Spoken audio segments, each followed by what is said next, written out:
Hello, everybody, and welcome to the Relatively Gaming Podcast. My name is Bret, aka Enigma9011, and today I'm here with my lovely co-host TJ at Turn-Based TJ. TJ, how is it going? It's going great. It's 2 days after Halloween, so I'm feeling pretty good. Nice. Did you guys have a good Halloween? Did you enjoy your spookiness in the spooky season? We did. We watched some horror movies and made some cookies and stuff. You can't Nice. really go wrong there. No, absolutely not. That's great. Well, everybody who's tuning in, if you guys don't know what this show is, we talk about mostly gaming stuff and then relatively some other stuff. Speaking of gaming stuff, a little selfish plug.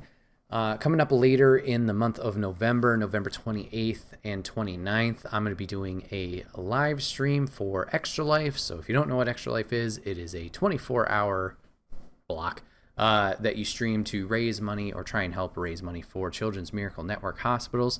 So any way you guys can support, whether it's watching, donating, or even just spreading the word, we'll have a link down in the description.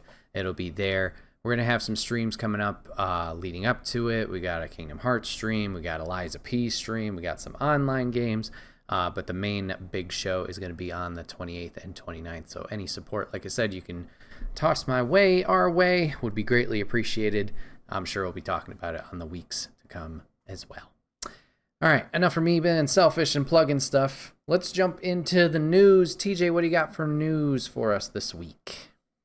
Oh gosh, so much news. Right? The big one, actually, there's a couple of big ones, but mostly Invincible has a 4-day, the Invincible Versus as a 4-day alpha from November 21st to 24th. Oh, cool. So they announced that with two characters as well, being Monster Girl and Robot. I love Robot. He's pretty great in the show. I've only seen season 1 of Invincible for reference, but he was probably one of my favorites in the show. He was pretty batshit insane. Have you seen Invincible? I have not. I know the hook, or like, I don't want to say gotcha, but I know the main plot line between him and another character, but that's all I know. Okay, good. It's probably a spoiler, honestly. Right, that's why I'm like, what?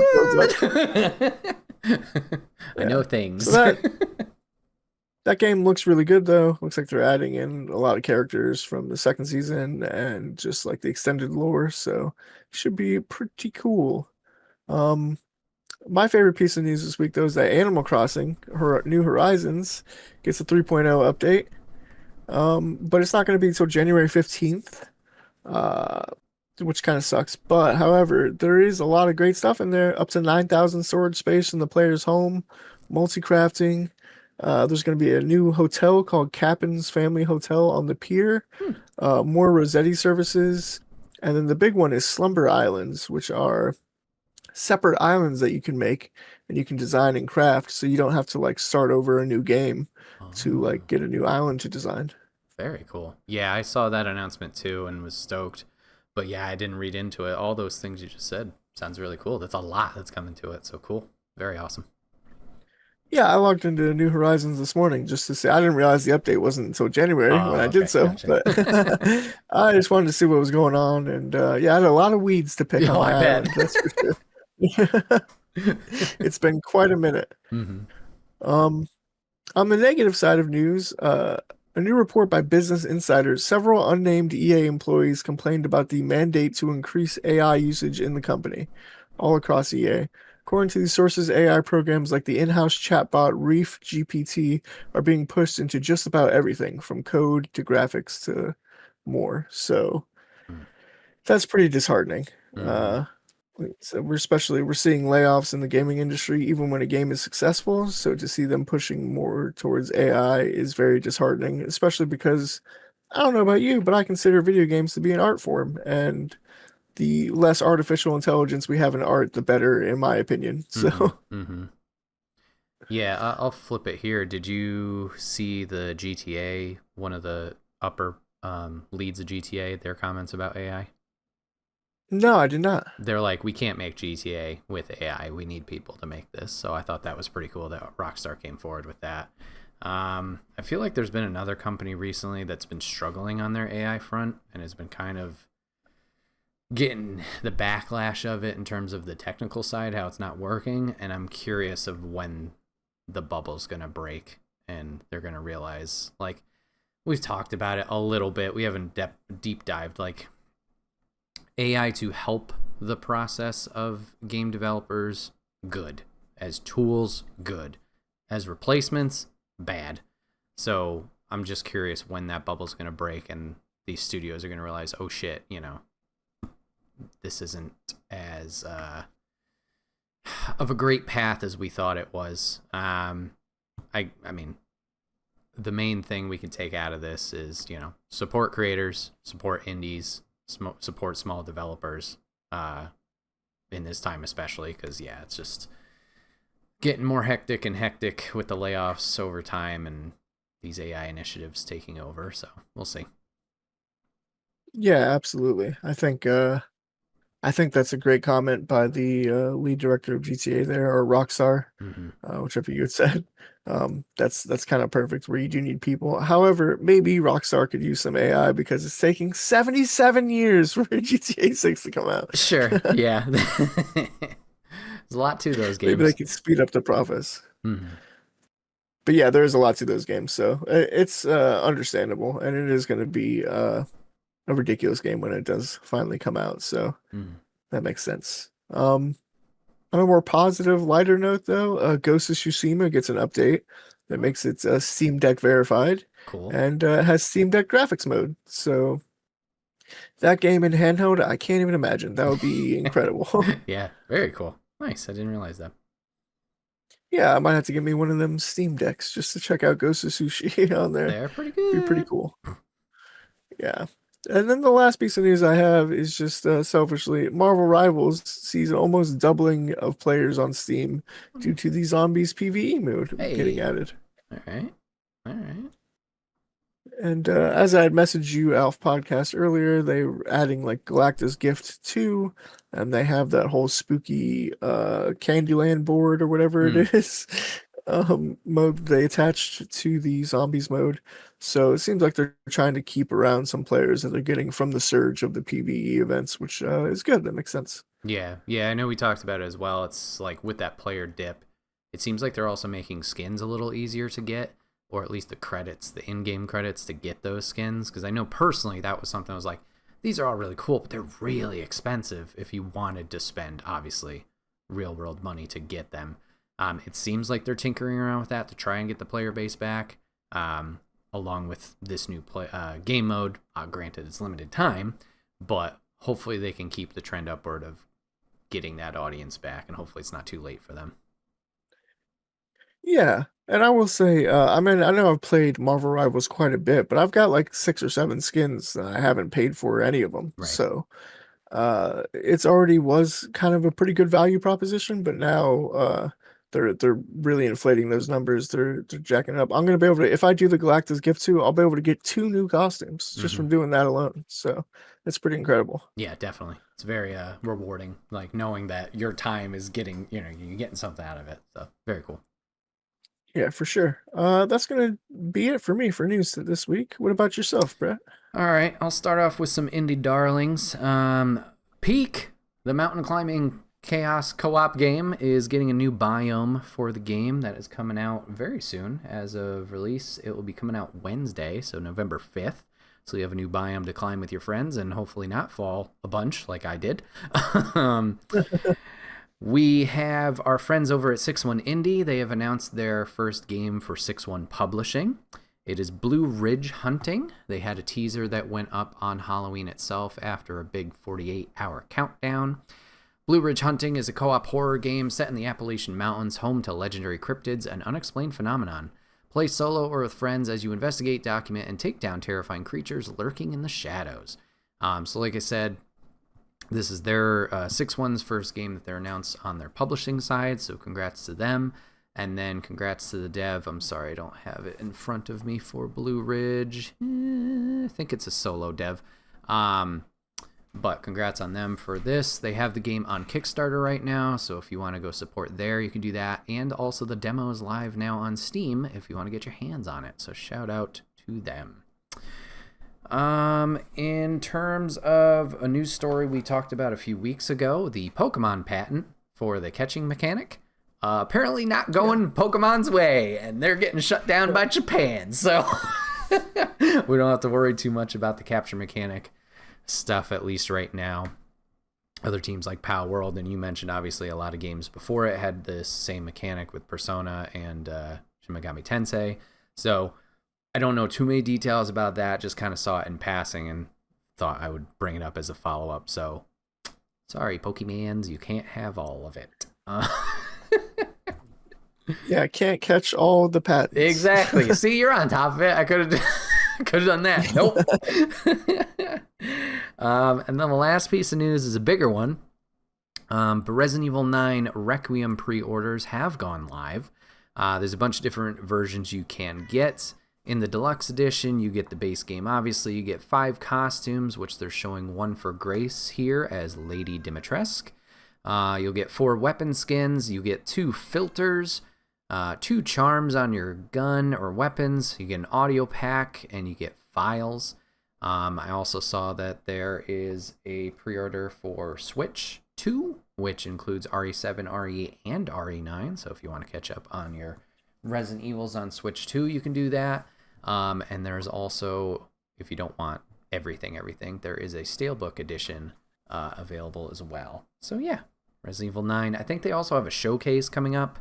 I don't know the date of that, so keep your eyes peeled on the interwebs if that floats your boat. Now that Switch 2 bundle with the Resident Evil 7 and 8, are those just pre-order bonuses or? I think it was like a collection. The image I saw was like a box put together showing the 3 titles. If you give me just a moment, I will look that up. Resident Evil 9 Switch 2. Let's see. That didn't help. Let's try collection. Whoops. As I can spell correctly.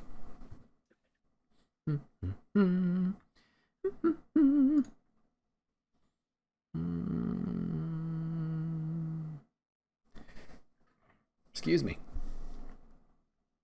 Looks like nothing concrete on pricing. That was my next question, was how much is it going to be? Because that's... Sure. For that collection, doesn't look like they have anything definitive. For the Steelbook for RE9 itself was $90. So 90 doll hairs. Yeah. Yeah, I'm not finding anything on a quick search. I do apologize. Oh, that is A-okay. Generation. Just was just curious is all. Just wanted to see how much they were going to charge for something like that. Sure. Another Redditor says Resident Evil Generation Pack, which is RE9, Village, and Biohazard, will cost $90 to $100 and is available March 31st. We'll see if Reddit means anything, or credibility. But yeah, there's a loose idea. Super credible. Yeah. But yeah, I felt like it would be like about $90. It sounds about right, because what, Resident Evil 9 itself is $70 already. Base game, yeah. So yeah, deluxe with that Steelbook will be the $90, which, not gonna lie, probably gonna be what I'm gonna grab. I do like me a good Steelbook. Well, nice. All right. Wow, I already forgot the flow. Oh yeah. So TJ, moving on to our next topic. What you been playing?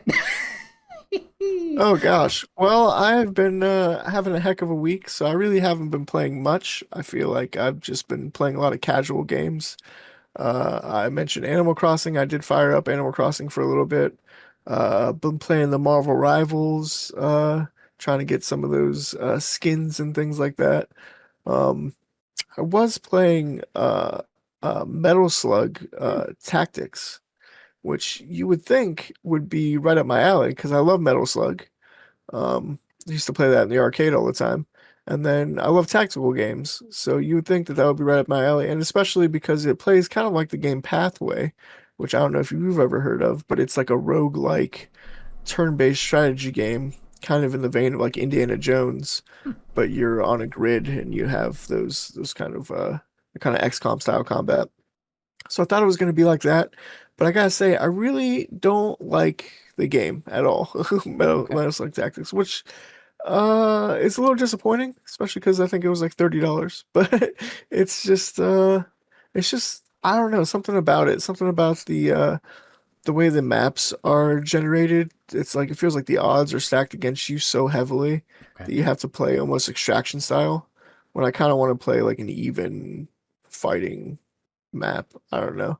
And maybe there's just a lot that I haven't figured out yet. I've only played it for like 7 hours or so, but I feel like there's a lot of like opaque systems and stuff that I'm not really getting. I'm Okay. not really figuring out, and they kind of make it difficult to parse through and figure out on your own, which is not fun. I kind of wanted like an easily readable tactics game, and it's really not been the case. So that game I've been really struggling to get into, even though I've been trying very hard. Mm-hmm. Mm-hmm. Yeah, I've only heard that in name. I haven't seen any gameplay or know too much about it. But that's too bad. That's not clicking. I wonder, like you said, with those menus being kind of yeah. I wonder if there's just something you could look up on YouTube, like, hey, this game for newer players, like things you need to know that it doesn't explain real well, like those kind of videos. I wonder if that would help break down the barrier. But yeah, it's a bummer that's not clicking right away. Yeah, absolutely. And I was wondering why in the tactics community they haven't really held up this game. Like when Gears Tactics or something like that, these spin-off tactics games comes out, they usually pop really hard. Mm-hmm. Gears Tactics is still like beloved in the genre, even though it is a shorter experience. Um, and so I thought Metal Slug would be the same way, and it just I don't really see anybody in the tactics community talking about it in the same breath, and I think this might be why is it's maybe a little muddled, maybe a little I don't know, not the best, I would say. They Mm-hmm. didn't put their best foot forward. Right.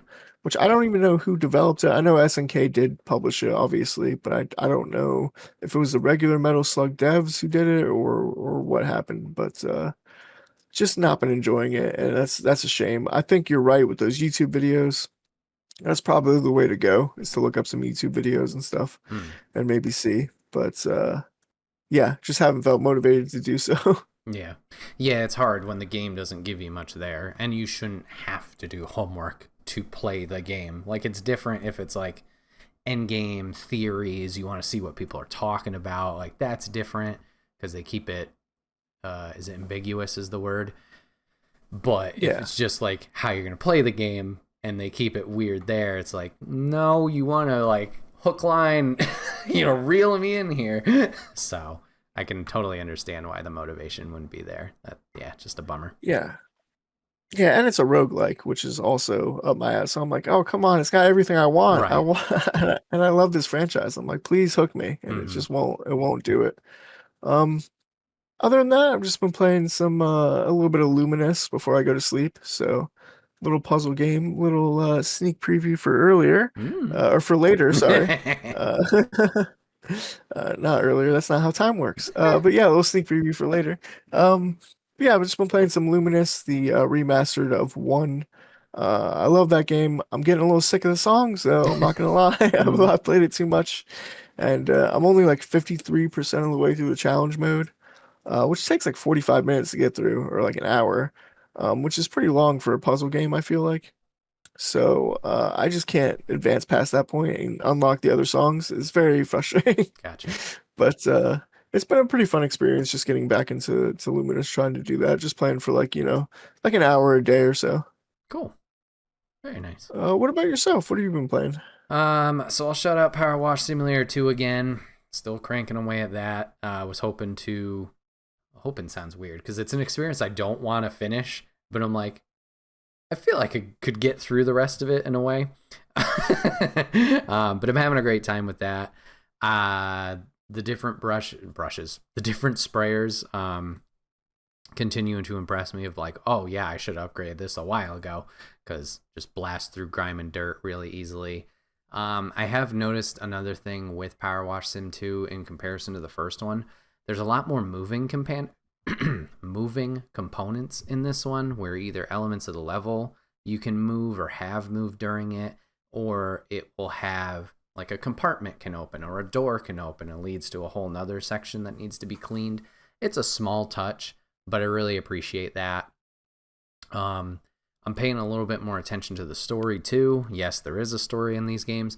And I'm enjoying that so far. So Power Wash Sim 2, still enjoying that. Another one that's really sucked my attention this past week has been Ball X Pit or Ball Pit. More I'm playing it, I'm loving it. I talked about last week how the resource management or the village building side of it wasn't really making sense to me. I think I'm getting it more now. I've unlocked some buildings where resources can be automatically gathered around that building if you assign people to it, and that's made the process go a lot faster. Other than that, normally how it works is it's timed, similar to like, I'm going to say your mobile games, but like your Fallout Shelter, how you could only do things a certain amount of times or over a certain duration. Usually after every run, you go into the ball pit and go into those levels. Every time you come back out, you'd be able to gather resources with your villagers. And how it works is the same brick breaking mechanics. So you launch your little villagers in a certain direction and they will ping pong around, and whenever they hit, those are the resources they gather. Or if they hit new structures that you're trying to build, it will like give 1 pip to build that structure to its capacity or whatever it needs to be. So now that I have these buildings that are automatically generating resources every so odd minutes, and I got the little guys bouncing around, I'm starting to get more of it. And those buildings, if you upgrade them over time, they'll lead to permanent upgrades every time you go down and try and tackle the actual levels. So I've just been absolutely loving it. And similar to a lot of roguelikes that we've talked about in the past, like, it's challenging, but it's not super long where you feel like, oh my God, I just went on this extraordinary run to either succeed, hopefully, or fail. I feel like everything's quick enough where the time melts away. You can just have a great time for the hours that you're going to be playing this. So I've been loving Ball Pit. I think I still have the same characters that I had last week. So I have maybe 10 or so. So I'm slowing down on getting new characters, and that could just be progression overall. Like, I know personally I've slowed down on tackling the latest level that I have. And I've been doing a lot of like, all right, I'm going to clear the first level with everybody. Okay, I'm going to clear the second level with everybody. I've been doing more of that and leveling people up instead of just golden pathing it and tackling the latest level. So that's probably why some progress has slowed down in terms of characters. Do you know how many characters are in the game, or does it not really tell you? For some reason, the number 15 comes to mind, but I don't know 100%. I know I've looked through the trophies and seen like clear with this many characters for the level, so I think it's somewhere in the teens. But yeah, I'm just loving it. It's definitely been the go-to in terms of like, I just want to play something and not, like we've talked about, super focus on the story or whatever. It's just like, just bounce the balls, go different ways. I will give a shout out to the lasers. They have a ball that is a laser horizontal and a ball that is a laser vertical. I think those are my two favorite balls that I can have and level up. And then if you fuse them or you evolve them, you can have one that does a plus sign. So every time it hits, it's, lasers both directions and the planes. So awesome. I'm really enjoying playing more of that and finding out the different fusions and evolutions you can do with the special balls. It's been really rewarding. So I'm glad I've been giving more of that a shot. And then a quick shout out to Fortnite. This week leading into this podcast, there's some Power Ranger skins that were in this latest season of Fortnite. I really wanted them. Guess who waited to the last minute to get those skins? And of course, they were at the end of the battle pass. That was me. I got them. Was it worth it? Was it worth the migraine after of lack of sleep? Who knows? But I'm glad I have those prepped for Extra Life. That'll be fun. And yeah, other than that, that's pretty much it. I I was meaning to play some Overwatch 2 after we've gotten into it recently, but I have not jumped back into that. But when we did, oh boy, it was a homecoming of glorious proportions. Just loved it. So yeah, you were getting those headshots with Widowmaker for sure. I know. I was like, oh my god, it's like I never left. So rewarding. Good times. I just wanted to add one more thing before Please. we move on to the next section as well. I feel like the reason I've been playing like casual games and stuff is because like I don't know if it's like depression or what, but I just haven't really been able to latch on to a game. Um, and I know that that's a common experience for a lot of people. So like, Brett, have you ever had that experience where you haven't been able to really latch on to a game? Oh yeah, big time. I feel like this is something I talked about formerly on the Wait What podcast over on my YouTube channel. It's a weird wall to hit, and I didn't realize this was something like a shared experience that people have gone through. I just like, yeah, I don't know. So even like now, it's weird because I feel like it's been going on for a while, like almost like a full year or more. But we've talked about it like Ghost of Yote. Like I'm really technically intrigued in Yote based on my experiences with Ghost of Tsushima, but for some reason I'm not like, yes, that's what I want to fill my time with. Same with Borderlands 4. Everything I enjoyed about Borderlands 4, whether it was solo play or us playing together, enjoyed it, but there's nothing like launching me of like, yeah, I want to play that. I think the last story-based game that I can think about where I was eagerly anticipating it and then jumped into it and like it absorbed me was either Mortal Kombat 1 or Spider-Man 2. I feel like both those I was fully locked in, like, yep, this is what I'm excited for. Oh my god, I want more of it. Play. Outside of that, it's been kind of spotty, I would say. Oh wow. Well, I hope Wolverine can cure that ailment for you, but also it's going to be a while before it comes out. So, Yeah. but yeah, I just wanted to bring that up because, like I said, I think that is a universal experience that people have, and it is okay to feel, especially in your 30s when you're trying to latch onto a game and you're like, I just can't. Something about it just doesn't. I don't like. I want to play a game, but I just feel like I can't play any game that I own. Yeah. Um, it's a real problem, but hopefully it'll subside here soon enough. Hopefully, I think I got the reading out, so I'm all ready to get back into gaming again. Yeah, I wonder if that's something I just need to do is step away from it more. Because, yeah, this is definitely my main hobby outlet, whatever you want to call it. Like, I've fallen behind on a lot of TV shows that people talk about. I feel like similar in vein to movies, and I've gotten better. That sounds weird. Gotten better at it. But I have done it here and there where I have been watching more shows, whether it's the sitcom-y, like just have on in the background, kind of passively digest, or something like Peacemaker I watched recently. I caught up on those 2 seasons. I was really enjoying it. It didn't fully land with me for the second season. But I wonder if it's something like that where I just got to step away more, or if it's just a period in time where I need more of these I'll just say indie experiences, because a lot of those that have latched on have been indie experiences, but shorter experiences, whether it's Ball Pit, whether it's Power Wash, whether it's Hades. I'm trying to think of others, of course, I'm blanking. But like those ones that have been more bite size and turn your brain off, as I always like to say, maybe it's just more of those experiences I need, and not getting wrapped up in oh, everybody's talking about X story game, I should jump into X story game, and then it's not really sinking in. But it's weird because, like I said, Ghost of Yote, enjoyed Ghost of Tsushima, so I was kind of looking forward to Yote, but then when it comes out, no. Like, it's going to be interesting finding that balance, or figuring out what gets back on the swing of things, because especially for something like this too, it's like, well, what am I going to talk about? Kind of should talk about some new things. Not the old things are bad, but it's weird. You don't want it to be a responsibility, but in some aspects it is. So yeah, what do you feel like was your last really connective story game that you were invested in?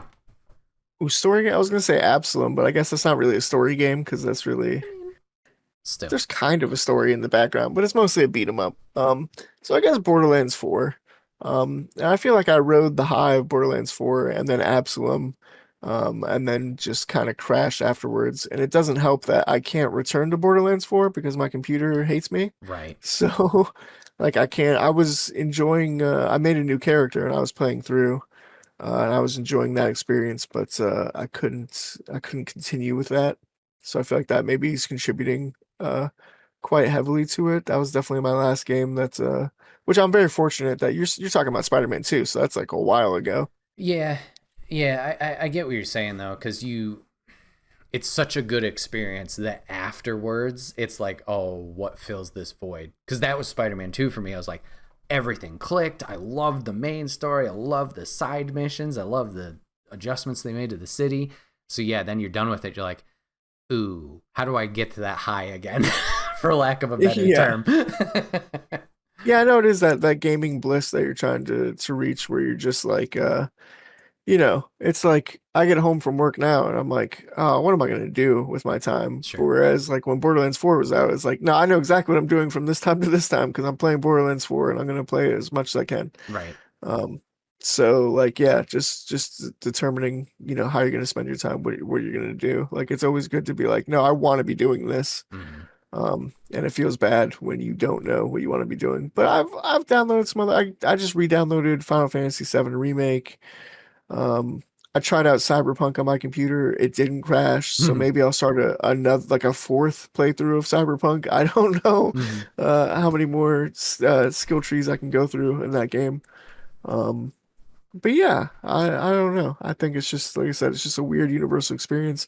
I just wanted to come out here and say that because I felt that way this past week, and I didn't want to feel like I was filling my time with that, like filling my segment with anything by saying stuff. Oh, sure. Those are real games that I did try and play, and I really was mad at Metal Slug Tactics. Yeah. But I just wanted to, I don't know, kind of clear the air on that and say, hey, folks, it's okay if you feel like that from time to time because it is rough. Yeah, I appreciate you saying that. That's good. And I mean, we are relatively gaming, so maybe we'll talk about just like, oh, like you mentioned the reading um, prior to podcasts. Like maybe it's stuff like that. Like, hey, I was reading this week or caught a movie this week. Like most of our topics are going to be game focused, but yeah, there may be those times where it's just like, yeah, either we're really busy or something just didn't click. That's totally Yeah, fair. Totally fair. Yeah, thank you for bringing that up. I appreciate it. absolutely. Well, moving on to our next topic, and I would say our favorite topic is what you teaching the other person about thingy. Not really. I don't know. I'm not teaching this week, but we are taking a topic submitted by one of our viewers. Shout out to Papa Griff. If you guys ever have a topic you want us to discuss, feel free to put it into the YouTube comments or the Spotify comments. I think Spotify has comments. Put it somewhere It we could does. reach it or read it, and we may bring it up in a future episode. But essentially what Papa Griff was asking is for someone new, either a new player in general or someone who is trying to expand their library of games, what platform would you suggest that person gravitate towards or go towards? So PC, Switch, PlayStation, Xbox. Is there a certain area that you should aim for if you like certain games, or certain things maybe you should try out? So TJ, I'll bring it to you first. What would you suggest? I guess let's start with like a brand new person. What would you suggest? A brand new person, I'm always gonna go back to Papa Nintendo. Like if someone hasn't played a video game before, you can't really go wrong with Super Mario Brothers Wonder. Hmm. That's just a fantastic. I love that game to death. I wish I could play it again for the first time. It's very fun. But yeah, especially if you're a new player, there's even if you're not good at platforming, there's different characters you could choose, like Nabbit or I think some of the Yoshis or whatever, where they're invulnerable, so you can actually play through the levels and not get hit. But you can also play as Mario and Luigi and have that classic challenge. And there's always the classic challenges and stuff.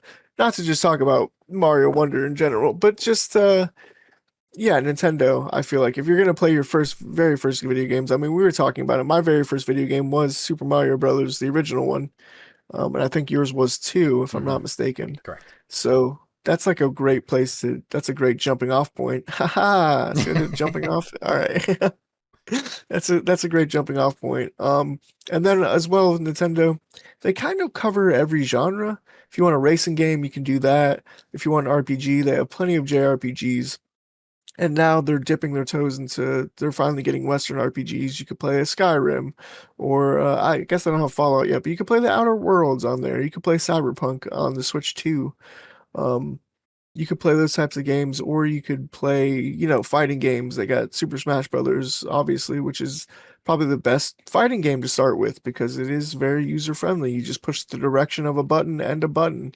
You don't have to do quarter circles and stuff. So, Nintendo, if you're a very brand new player, definitely Nintendo. Like if I ever have a kid, they're gonna get Nintendo first, and then we'll move on from there once they're like 10 or something. And it's like, okay, I know how to play Mario Kart and stuff. Yeah, right? It's like, all right, okay, now get a PlayStation.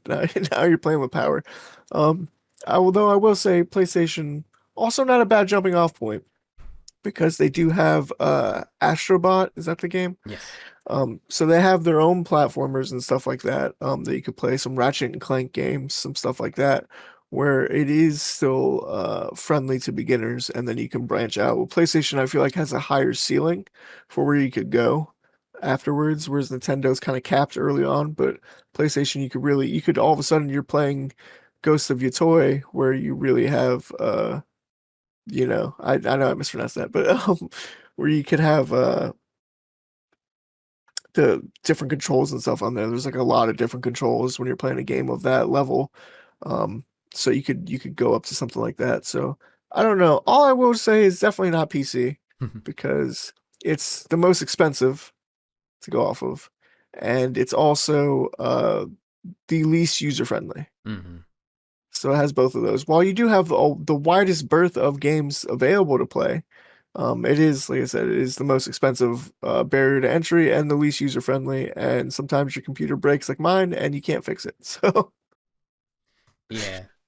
I think I'm going to echo a lot of your sentiment here. I would agree with Nintendo being a good jumping off point. Um, Now, I will say this for anyone who's like relatively new into the gaming space, it's hard to recommend anything just because as a hobby, gaming is getting a lot more expensive. mm, Or at least it seems like it's getting a lot more expensive than it used to be. Granted, we have gone from games being $60 to now 70, 80 when they were $60 for so long. Like it's just recently that they've spiked up. And then on the hardware side of things, the console side of things, dropping $500 on a brand new console is not anything to, bat an eye at of like, oh yeah, no biggie. Like it's insane how expensive some of these things are getting. Now, granted, do you need the most up-to-date thing in the world to jump into gaming? No, you could get something used. You could get an older platform. I would say like a Switch 1 is a good point. However, those prices have gone up. Thanks, Nintendo. Um, so like, Switch Lite even, yeah. yeah. So finding something that works for you, number one, is the important thing of like, don't don't put the cart before the horse type of situation. Like find something that works for you in your budget and then go from there.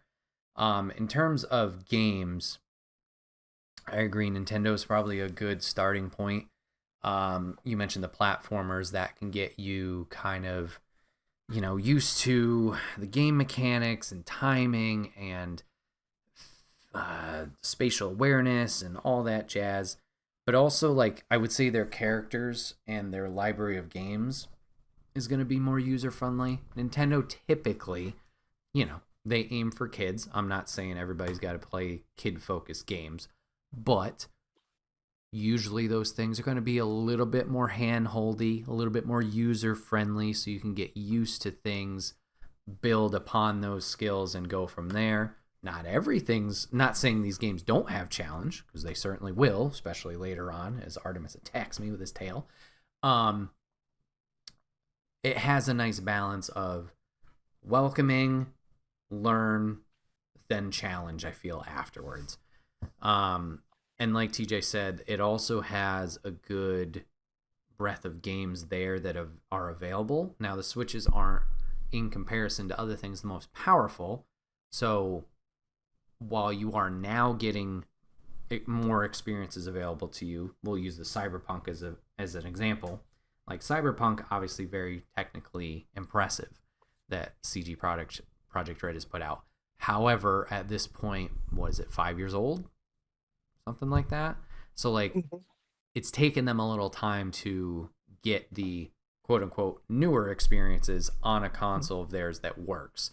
So if you're looking for something that's the new hotness or something you're looking forward to down the line, Switch might not be able to offer that to you. Granted, I would say they also have more exclusives.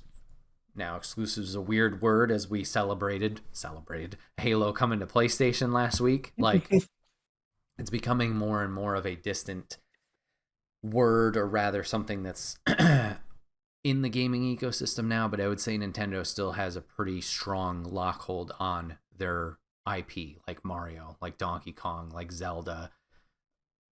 I don't know, things of that nature. So it could be a good starting point, or I feel like it's a strong starting point. Um, and then if you're going to expand from there, console space, granted, it's more of my forte, so that's what I would recommend. And my fear, along with what TJ said, is PC gaming is great, but yes, it seems like it's more hands-on involved, or very technical, of you really got to make sure your machine is able to run certain things. There's a lot of barriers of like, you need this graphic card, you need this much memory, you need this much speed, blah, blah, blah, blah, blah, which can get overwhelming fast if you don't know what you're looking for. There are a lot of sites that offer pre-built machines, which I think is a great tool and asset to people. But how long is that going to last? Like, the PlayStation 5 that I have since launch, I know, plug it in, put the disc in, wait for it to download whatever license it needs, boom, it's going to work. You know, I don't feel like, even with the previous generation of PlayStation 4, at those later titles, I never felt like there was a lot of chug or like lag or something with those later releases, which really push in the system. It never felt like, oh my God, this thing's not working, it's going to break, whatever it is. So that would be my only hesitancy in the PC side of things.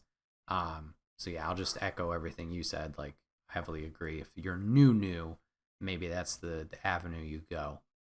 But in terms of expanding your library and like titles that you're interested into, TJ, what would you recommend for people for that? I mean, it's gonna sound really basic, but just try one of like every genre. Just try, like, look up the genre that you're gonna play and see what the most popular game is in that genre, and kind of try that out. Um, so like I said, a racing game, maybe you try Mario Kart, maybe it's Gran Turismo, maybe something like that. And if you like racing games, then you can go down a whole rabbit hole of racing games. There's people who do racing sims and they have setups and stuff like that. So just depends on what you like. If you like fighting games, it's never been a better time to be a fighting game fan than right now with all the games coming out. I mentioned Invincible Versus earlier, but there's so many other games that are coming out that there's that new Avatar game that's coming out. There's games that are already out that are pretty fantastic. So I would say pick a genre and try and once you've narrowed down a genre that you like I said, try one of each genre. Once you've narrowed down a genre that you like, then kind of go through and you can start getting the nuances of like, oh, okay, this is how a fighting game by NetherRealm Studios works. This is how a fighting game by someone else works. I don't know why I couldn't think of another studio at that moment. Only NetherRealm Studios Yep. makes fighting games. um, Capcom. That's the word I was looking for. This is how a fighting game by Capcom works. Um, So yeah, you can kind of start getting the nuances, and then you can start picking even more of your favorites from there. Um, I also recommend RPGs because selfishly, single player RPGs are really have been my favorite genre for a long time. Despite the turn-based moniker, single player RPGs are just the most fun to me. So I would say try out some of those, like the Cyberpunks, like your Witchers. I mean, I know those are both by CD Projekt Red, but like Skyrim, try Fallout 4, try some games like that because if you like those games, then they're quite time consuming. So you don't really have to. We're just talking about cost. You don't really have to buy a lot of them because you could buy Outer Worlds 2 that just came out and you're probably set for 80 hours or whatever it's going to take you to beat that game. And if you have a job or something, that could take you months. That could take you 3 or 4 months to play through. So I feel like that's a good genre to start with. But otherwise, yeah, just start picking some genres and taking swings at it. And maybe you don't like it. Maybe you just pick a sports game and you pick up NBA 2K and you're like, you know what? This really isn't for me. I hate these card packs.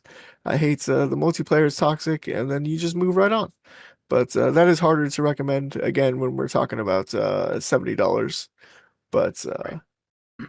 yeah, definitely still if you're looking to expand, that would be the way to go. Or, look at the games you've already played, and if you've already, have an idea of what you like, then you can kind of do a deep dive on there. Reddit is a good thing for that. There's suggest me a game, for example, and stuff where you could post on there and say, hey, I like this game, and this game. What kind of other games, kind of fit the bill for this? And some people will give you some good recommendations. Cool. Yeah, I would say, circling back to platforms, I don't think there's necessarily a platform to go to for certain things. Like I alluded to, the exclusivity is kind of, it's going away gradually. You're gonna find a variety of genres, whether it's Nintendo, whether it's PlayStation, whether it's Xbox, whether it's PC. I don't think that should limit you of be like, oh, I need to go to this platform for certain games. Granted, yes, Steam, I would say, and PC side of things has everything and will have everything just because I think developing for computer and PC games is easier, especially for smaller creators. Um, so you're going to get everything there first. Now, if it's like a PlayStation Studios title and Xbox title, they're going to be a little delayed. I think Xbox tries to do day and date with PC and console. I could be wrong with that. PlayStation side of things, they've been slowly releasing things on the PC side of things, usually a year later for some of Hmm. their first party titles like your Spider-Mans, your Ghost of Tsushima, your Last of Us, things like that. So if it's something you really want day of, day in, day out, whatever the phrase is, yes, you would have to go to those specific platforms. Once again, Nintendo, they seem to be the one locking it down in terms of Mario, Donkey Kong, etc. So first things first, you could go anywhere. Um, my biggest suggestion, and I know we talked about the price increase a few weeks ago, but something like a Game Pass or even a PlayStation Plus is going to be huge for you in this situation. It's going to obviously be a monthly fee. However, if you decide to do just a month, do 1 month, and you have this ocean, this pool of games at your disposal that you can jump in. Now, I have limited experience with Game Pass, but I'm going to use Game Pass as the example. Once you have that and you're locked in, you can just try things left, right, and center. I want to try Red Dead. I want to try Wanderstop. I want to try Inscription. I want to try Forza. You can just jump in. I don't know. Some you can stream directly from the internet, so you don't even have to worry about a download. Others, yes, it would be download, but you're there. But it's that one jumping in price point, whatever membership you decide to do, and the world's your oyster there. You can try something for 10 minutes, try something for 30 minutes, see if it clicks, see if it doesn't. And what I would recommend is you don't have to keep a physical list, but when you try these things, make that list. Hey, I really like this. Maybe I would want to buy this for myself afterwards. Hey, I like this, but it didn't click fully. Maybe I can try and find other games like it, and then go from there. Um, that suggestion of looking up like games that you do like, perfect. Maybe it's the developer. What else has this developer made that I would really like? Like if it's a Fallout, I know this is a little bit probably more of a silly example, but if you really liked Fallout 4, you might really like Fallout 3. Like if it's something like that, you could look that up. But there's other games like I'll use freaking Hades developer. Supergiant. Thank you very much. Supergiant. Supergiant made different titles every time they put a game out there. Hades and Hades 2, this is their first sequel. So maybe you look into something like Supergiant. What has Supergiant made? Because I've really enjoyed their work. Oh, they made this game called Bastion. Maybe I should check out Bastion and go into that. And then you have they made some like basketball sporty game that I can't remember. But they've made other titles. You can see what's in their catalog and their library and see what is going on there. So that would be my biggest recommendation for people looking to expand libraries, is not necessarily a platform of Nintendo, PlayStation, Xbox, etc. It's more of where am I located right now in terms of an ecosystem, and then hopefully there's something demo wise that you can jump into, whether it's the Game Pass, whether it's the PlayStation Plus. I don't think Nintendo has a subscription service. They do for like older titles. They do, but it's all like N64 games or like So I NES mean, games, Super not the worst Nintendo. thing, but not the You newest still get stuff. the idea of genres, but you're not going to get like a modern racing game is not going to compare to Super Mario Kart on the Super Nintendo. Right. And then Steam, they do have a lot of demos available that developers have put out there, but that is more snapshot impression, look at this compared to a couple hours experience, type of thing. So it may be a little harder to judge, hey, I really like XYZ genre or whatever it is. So yeah, well, hopefully that answers your question. But yeah, thank you, Papa Griff, for the topic. Really good one. Hopefully that helps you and other people that are listening to the show. Thank you. Yeah, I don't want to try and edge in the last word again, No, but I go. just want to say, one, the Game Pass was brilliant. Yeah, I never even thought about that, but that is, I think the value proposition of Game Pass is kind of dwindling. However, if you're someone trying to find out what kind of games you want, it has every breadth of genre on there, so you really can't go wrong. And then I will say also, I just wanted to add, there are a lot of free games out there now that you could try. Like you could try Rocket League or a Fortnite or things like that. I don't know why I just mentioned all the Epic games, but you could try games like that and see if you like any of those. Because if you do like them, then you could spend like Marvel Rivals, for example, spend 130 hours into it, haven't paid a single dime. So those are some good options as well. There's a lot of free games out there right now, which is pretty great. Yeah, live service was the whole push these last couple of years. So yeah, a lot of offerings for you. Good shout. Good shout. All right, and heading into our last section, TJ, what is something you're looking forward to playing? Oh boy, well I alluded to it earlier. Here it comes now. Lumines Arise. Mm-hmm. I downloaded the demo earlier and I played it for a little bit and it's really fun. I don't know if the songs are dynamic or so, but I played it and they weren't the same songs every time you started. Oh, neat. So that was pretty exciting. The blocks themselves, the falling blocks, use like particle effects and turn into like gelatin and stuff when you make a brick. So that's pretty fun. And it looked like it had a whole like adventure mode where you started off on like a galaxy map and then you would like move your character around.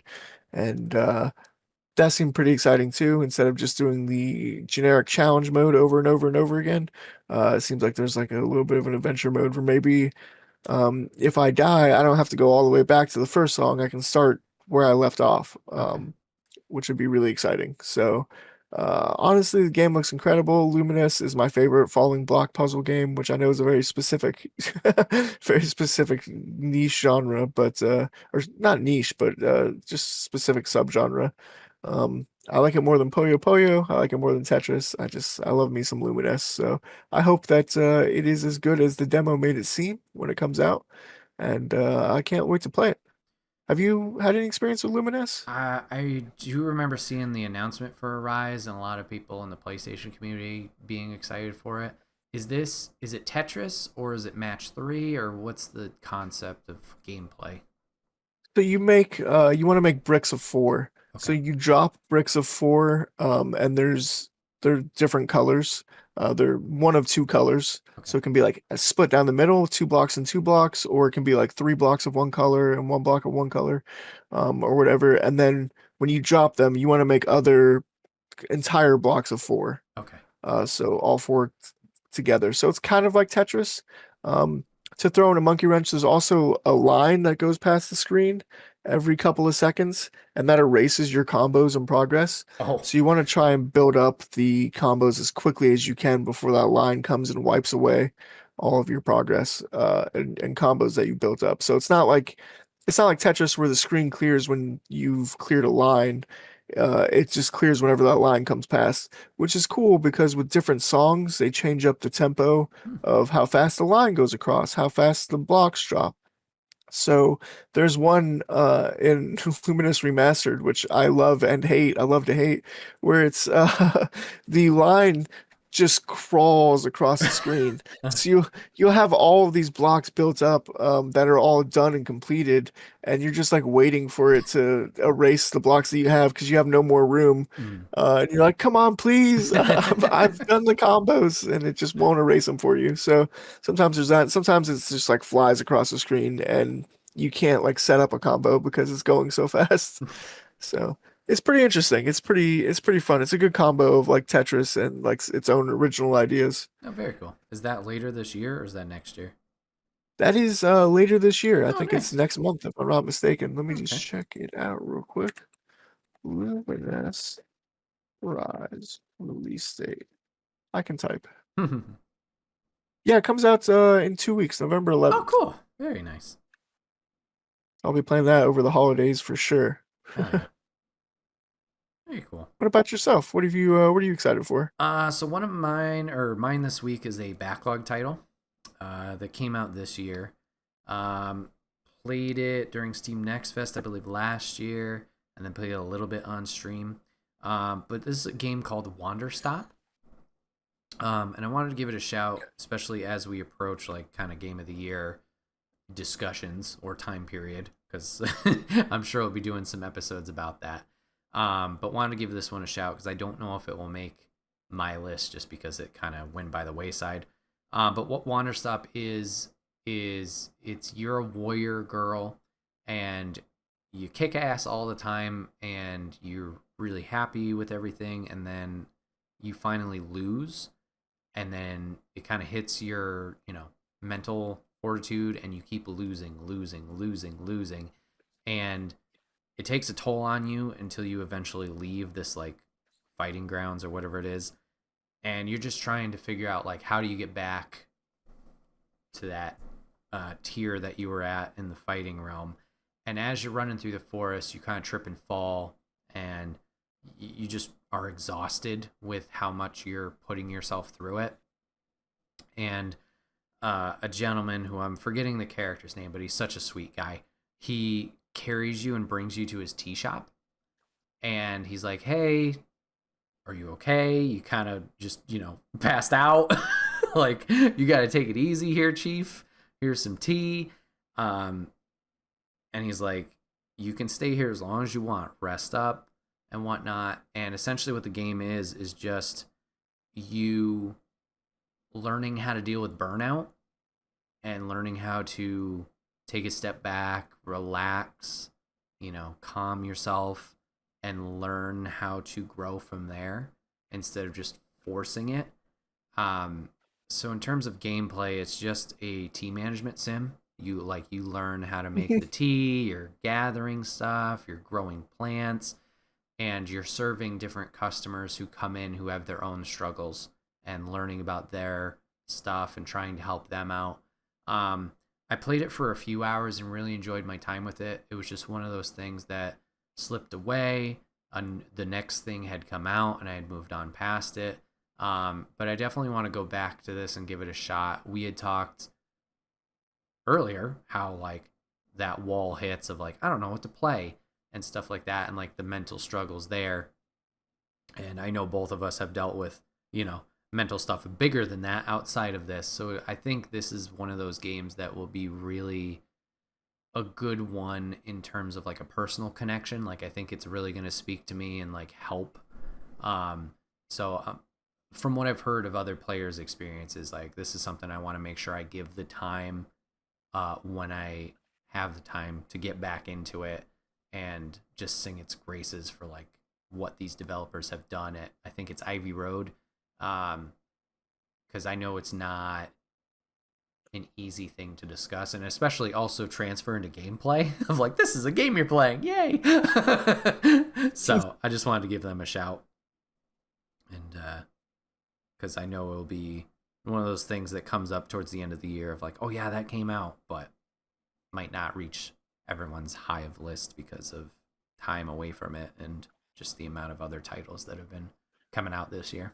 So Yeah, that sounds incredible. yeah, It sounds like a perfect game to kind of get that latch on feeling like we've been lacking. right. And also, I know this is a completely different medium, and it's a completely different topic, but that just really reminded me of this book I read called Under the Whispering Door Okay. by TJ Klune. And that is a book about when you die, you go to this tea shop, and you just have to like chill and relax, and then you get to go up to heaven or wherever the afterlife is. They don't really specify. Mm-hmm. Um, but like this one person dies and they're upset, so they're not able to chill out in the tea house. But it kind of reminded me of that, where it's like, no, just learn to chill in the tea house and learn to accept that before trying to move on to whatever next thing. In her case, is battling. Mm-hmm. So I don't know. That just really reminded me of that in a very positive way. So I feel like I got to give this game a shot. What is it called again? Wanderstop. Wanderstop. Yeah, I'm definitely gonna. It's not a PlayStation exclusive, is it? No, I believe it's on Steam. It might also be on Switch. But no, it's not exclusive. Okay, fantastic. Yeah, I'll definitely give that a shot. Thank you for bringing that one up. I really appreciate that. Of course. Of course. Well, everybody, this has been another episode of Relatively Gaming Podcast. Hope you guys had a good time with us on our various discussions today. Remember, guys, if you like the show, please hit that like button, subscribe wherever you may be listening or watching to this on Spotify and YouTube. It really does help us out. We've been seeing the viewership grow across these past episodes. So, yeah, just appreciate your guys' time with us, and hopefully you're enjoying everything. Like I mentioned earlier, if you got a topic for us that you'd like us to discuss, feel free to put it down in the comment section down below. Extra Life's coming up November 28th. I'll plug it one more time, so put it in your calendars. And as always, TJ, thank you so much for hanging out and doing the episode with me today. I appreciate the conversations we had. Absolutely. Thank you very much, Brett. Thank you. All right, guys, we will see you next week. We hope you have a great rest of your day. Bye.